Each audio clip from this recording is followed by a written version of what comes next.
Cherringham, Episode 19, Ghost of a Chance. Written by Matthew Costello and Neil Richards. Narrated by Neil Dudgeon.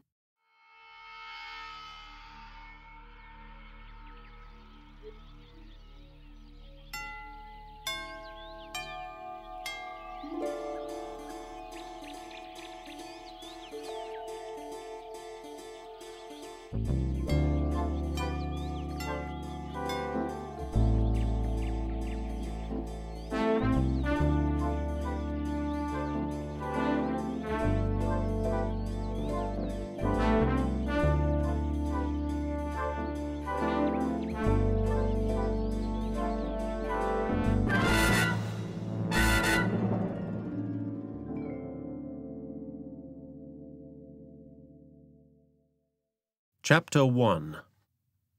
Introducing Freddie. Basil Whistlethwaite parked his ancient Volvo estate in the staff car park of the Bell Hotel and turned off the engine. Slowly he released his seat belt. The drive from York had taken him longer than he'd expected, and his back ached. He leaned forward and tilted the driving mirror so he could check his beard and moustache. He looked at his reflection in the fading light. I'm getting too old for this, he thought. There were dark circles under his eyes, and his skin looked lined and grey. But the show must go on, he thought, tweaking the ends of his handlebar moustache until they were just perfect. Can't let the customers down. In truth, he rather wished he'd been able to cancel tonight's little soirée. He felt tired and out of sorts, and these autumn nights were beginning to take their toll on his chest again. It took all of his willpower not to break out coughing, and that wouldn't do. Oh, no. Can't have the master of ceremonies breaking the spell with a sneeze and a cough.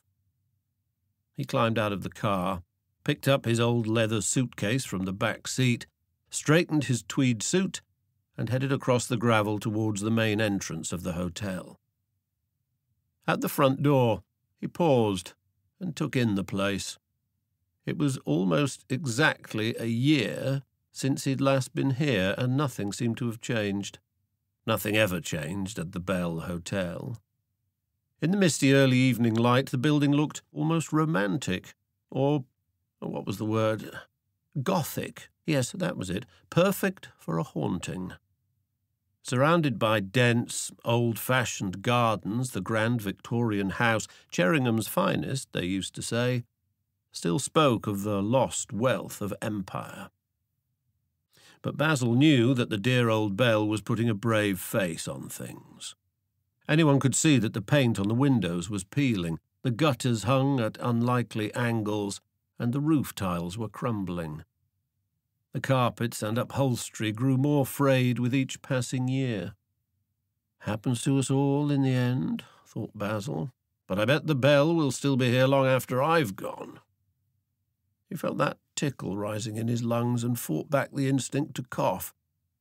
Then he headed on up the faded marble steps, pushed at the brown varnished doors, and entered. Basil! Basil, my dear old chap, how are you? Basil got up from the hard-backed sofa where he'd been waiting and watched as Lawrence Myrtle, the owner of the Bell, shuffled towards him across the tiled reception area. He held out his hand for Lawrence to shake, but instead the old man reached around him and gave him an unexpected and shaky embrace.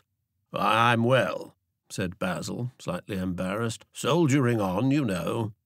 Can't believe it's Halloween again, said Lawrence, still clinging to his arm. Where does the time go, eh? Where indeed, said Basil, waiting for the man to move on. In the dimly lit reception area, Basil could see that Lawrence looked even frailer than the last time he saw him. But that wasn't surprising. Lawrence must surely now be in his 80s. Basil could see that the old man's jacket was threadbare at the cuffs, and though his tie was smartly tucked into his collar, was that a smidgen of egg as it widened? Ketchup, too. The Bell's owner was well beyond retirement age. How could he possibly still be running this place?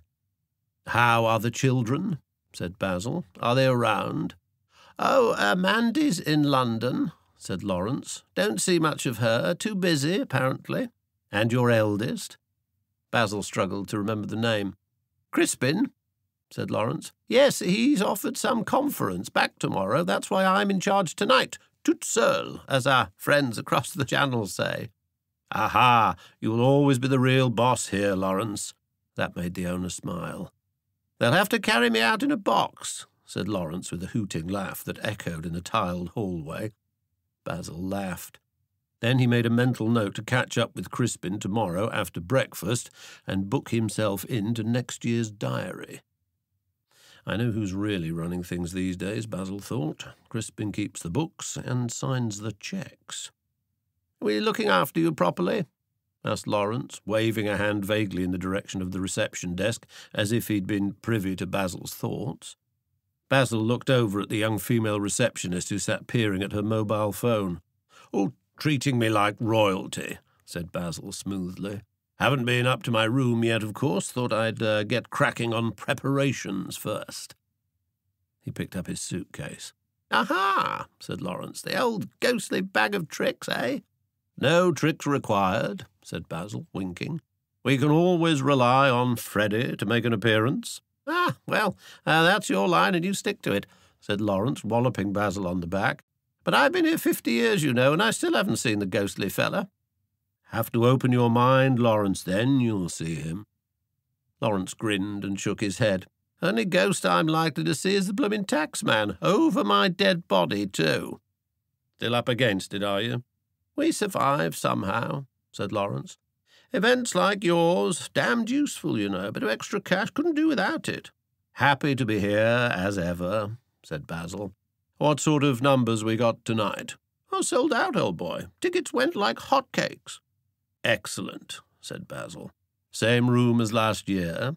"Looks a treat," said Lawrence. "I'll show you."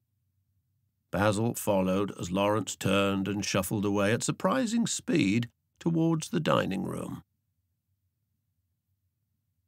The main dining room was empty, and Basil saw that only a handful of the 20 or so tables were set for dinner. There was a faint aroma of boiled cabbage in the air, and Basil was reminded of school meals, the famed Bell Hotel cuisine. "This way," said Lawrence, and Basil walked behind him into the private dining room at the back of the hotel. This was more like it. The room was dominated by a portrait of the original owners of the house, which he'd always admired. They made a fine couple, he in dress uniform, she at his side in silk. A fire was already lit in the grand fireplace, and candles had been set in every alcove around the walls. Above the fireplace, an imposing gilt mirror, big enough for a ballroom. Basil took in the long table in the centre of the room, with its places already set, serried ranks of heavy Victorian cutlery, a line of candelabra and bowls of lilies. A massive crystal chandelier hung above the table. Even now its drops sparkled in the electric light. Basil could see it had been filled with candles to be lit before dinner commenced. As usual, it would provide the perfect historical touch. "Done me proud again," said Basil. "It's like travelling in time." "The 31st of October, 1900, to be precise," said Lawrence. "The night dear Freddie died, or should I say, was murdered." "Sends a shiver through the bones, eh?" "That's the idea," said Basil. "And wait till I get 'em properly spooked. They'll be necking that wine like there's no tomorrow." "Can't wait, Basil, old boy. Let the tills ring out with joyous coins." Basil walked around the room, inspecting the fireplace, looking under the table, working out his sight lines. Some of his ghostly apparitions were fiendishly difficult to set up. "Anything I can get you?" said Lawrence, who stood with his back to the fire. "Brought everything I need with me," said Basil. "Just make sure I have the room to myself for the hour before dinner, if you can, Lawrence.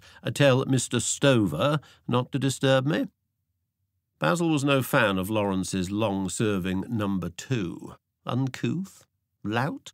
Basil wasn't sure how to describe Stover. And no serving staff, no interruptions, usual thing. "Trade secrets, eh?" "Something like that," said Basil. "You joining us for the show this year?" "Love to, old chap," said Lawrence. "But with Crispin away, I'm back in charge until the night porter gets here. Got to stay off the old sauce, you know what I mean?" "Shame," said Basil, joining him by the fireplace. "Perhaps we can grab a crafty snifter together when they've all gone to bed." "Why not?" said Lawrence. "Be just like old times, eh?" Basil sensed a note of sadness in the old man's voice. "It certainly will," he said. The ancient clock on the mantelpiece started to chime, and Basil waited for it to finish. 6 o'clock, he said. "I'd better get cracking." And he headed back towards reception, leaving Lawrence staring into the flames. Chapter 2. Preparations for a Haunting. "Freddie, are you there, old boy?" Basil tapped on the dusty door that led to the attic bedroom and waited. He went through this little ritual every time he came to the bell, had done for years. He wasn't sure if it was superstition or just common sense.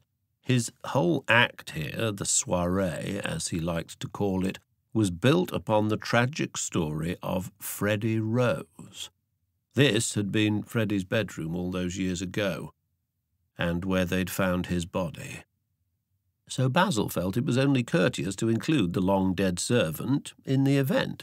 After all, one thing he'd learned from bitter experience over the years: you can't be too careful with ghosts. About that, he was deadly serious. He tapped again. "Coming in now, if that's okay with you, Freddie. It's just me, Basil. But I expect you know that," he thought, "if you're really there." He took a deep breath, then gently pushed open the attic door. Light from the bare bulb in the landing carved into the darkness of the old servant's bedroom. Basil reached around the door frame until his hand found the switch, and he turned the light on. "Good God!" He jolted back, his heart lurching, his legs nearly giving way. A man stood facing him, his arm outstretched. Then Basil realized who it was. A full-length mirror stood opposite the door, leaning against the wall. His own reflection had nearly given him a heart attack. "You idiot, Whistlethwaite. You're the one supposed to be doing the scaring." He caught his breath again, then pushed the door open wider and headed into the room for a look around. Perfect. The place had hardly been touched since last year, apart from the mirror, of course, but Basil was already thinking how he could use that in his ghostly tour of the upper rooms. If it scared him, then it would surely scare the life out of the punters. Just got to set it up right. He went over to the tiny window and pulled back the shutters. They creaked and groaned like something out of a Hammer horror film. Very nice, thought Basil. The window seemed to be jammed shut, but after a shove with the heel of his hand, he managed to get it open. A blast of cold air rushed in. Basil rocked the old window back and forth a couple of times to loosen it, then closed it and pulled the shutters to. Then he turned and carefully examined the room. The single bed in an old iron frame, the chest of drawers, the big wardrobe taking up almost a whole wall, a Victorian water pitcher and bowl, a small candle holder. Oh, yes, this would all do very nicely. Then he looked at the bare bulb hanging down which lit the room. He took a handkerchief from his pocket, reached up to the bulb, and unscrewed it. The room was plunged into near darkness again, the only light now coming from the landing. Perfect. All he had to do now was come back up here with his little bag of tricks and set the room up. The punters always wanted to see Freddie's bedroom, where the deadly deed took place, and Basil knew all the little traps to set that would have them jumping out of their socks, then shrieking with embarrassed laughter. He put the bulb carefully down on the chest of drawers, turned, and headed for the door. Then he pulled the door closed gently behind him. Hinges could do with a bit more of a squeak there. Must remember to sort that. Otherwise, it would all do nicely. Very nicely. He turned and stepped away from the door, started to walk down the bare landing towards the narrow staircase that led down from the servants' quarters. Then he heard a noise from behind him.